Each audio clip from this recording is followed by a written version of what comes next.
श्वेत रक्त कण WBC, वाइट ब्लड कैप्सल्स, और इसको क्या बोलते हैं, ल्यूकोसाइट्स भी बोलते हैं WBC को। ये WBC जो होता है वो आकार और रचना में यह अमीबा के समान होता है। इसका जो शेप होता है और इसके जो मतलब इसका शेप होता है और इसका जो कंस्ट्रक्शन होता है, जो इसकी रचना होती है, वो एकदम अमीबा की तरह होती है। इसमें केंद्रक रहता है, इसमें केंद्रक भी पाया जाता है।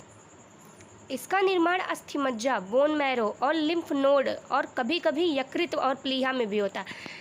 मतलब अधिकतर जितने भी ब्लड का मतलब वो ब्लड कैप्सल्स होते हैं उसका निर्माण बोन मैरो में ही होता है, लेकिन इसका निर्माण जो है वो लिम्फ नोड और कभी कभी यकृत और प्लीहा में भी हो जाता है।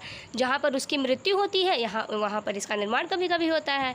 इसका जीवन काल 2 से 4 दिन का होता है। इसका जो जीवन काल हमारे शरीर में होता है वो 2 से 4 दिन का होता है। मतलब फिर ये 2 बाद ख़त्म हो जाता है जो रहता है, फिर उसके बाद दूसरा ये बनता है। इसकी मृत्यु रक्त में ही हो जाती है। इसकी जो मृत्यु होती है वो रक्त में ही हो जाती है, तो रक्त को इसका कब्र कहेंगे। वो तो ऑलरेडी वैसे ही होगा, क्योंकि उसकी मृत्यु अगर यकृत प्लीहा में होती है तो यकृत प्लीहा को उसका कब्र कहते हैं। तो इसकी मृत्यु अगर रक्त में होती है तो इसका कब्र रक्त को कहेंगे। फिर आता है इसका मुख्य कार्य शरीर को रोगों के संक्रमण से बचाना है।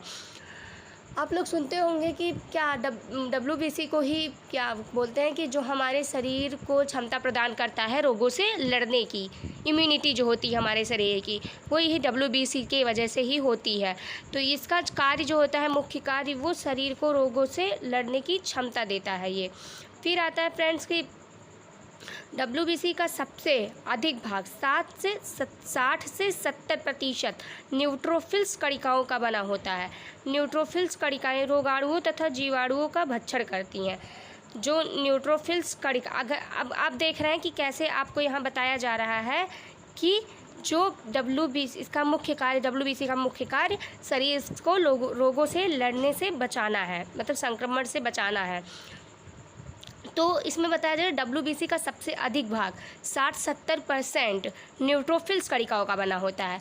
और यहाँ ये भी लिखा है कि न्यूट्रोफिल्स कणिकाएं रोगाणुओं तथा जीवाणुओं का भक्षण करती हैं। तो अब फ्रेंड्स हम देख सकते हैं कि WBC का अधिक भाग, मतलब अगर अधिक भाग 60 से 70% भाग जो WBC का होता है न्यूट्रोफिल्स कणिकाओं का बना होता है।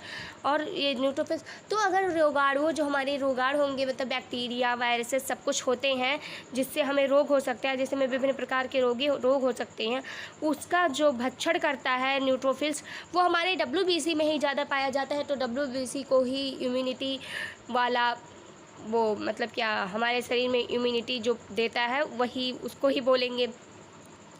तो वैसे भी आप जान जाएंगे, अगर आप न्यूट्रोफिल्स कणिकाओं के बारे में जानते हैं तो वैसे भी आप जान जाएंगे कि WBC ही होता है जो हमारे शरीर को रोगों से के संक्रमण से बचाता है। अब फ्रेंड्स फिर तीसरा पॉइंट आता है रक्त बिम्बाणु, ब्लड प्लेटलेट्स, और इसको क्या बोलते हैं, एक थ्रोम्बोसाइट्स। ब्लड प्लेटलेट्स केवल मनुष्य एवं अन्य स्तनधारियों के रक्त में पाया जाता है।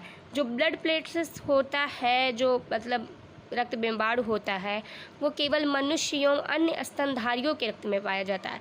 ये जो होता है वो मनुष्य में पाया जाता है। मनुष्य भी मैमल्स होते हैं और मतलब ये होता है जो मैमल्स होते हैं उन्हीं में पाया जाता है। स्तनधारी जो जीव होते हैं, जीव जंतु कुछ भी, उन्हीं में ये पाया जाता है ब्लड प्लेटलेट्स, और अदर किसी में नहीं पाया जाता। इसमें केंद्रक नहीं होता, इसमें भी केंद्रक नहीं होता है। इसका निर्माण अस्थिमज्जा में होता है। अब मैंने आप लोगों को बताया था, WBC में ही बताया था कि तीनों ही ब्लड कैप्सल्स होते हैं उसका निर्माण बोन मैरो में ही अधिकतर होता है। इसका जीवन काल 3 से 5 दिन का होता है। ये हमारे बॉडी में 3 से 5 दिन रहता है, फिर इसकी मृत्यु हो जाती है, फिर ये दोबारा बनता है। इसकी मृत्यु प्लीहा में होती है, मतलब प्लीहा को इसका कब्र कहा जाता है। इसकी मृत्यु प्लीहा में होती है तो वैसे भी प्लीहा को इसका कब्र कहा जाएगा। इसका मुख्य कार्य रक्त के थक्का बनाने में मदद करना है। ब्लड क्लॉटिंग जो होता है, इसका मुख्य कार्य उसी में होता है। इसका मुख्य कार्य रक्त के थक्का बनाने में किया जाता है। डेंगू ज्वर के कारण मनुष्य या मानव शरीर में प्लेटलेट्स की कमी हो जाती है। अगर हमें डेंगू ज्वर है तो हमारे शरीर में प्लेटलेट्स की कमी हो जाएगी। फ्रेंड्स इतना ही था मेरे पास, और आगे की जानकारी मैं आप लोगों को देती रहूँगी। Thank you so much. Please subscribe my channel and support me.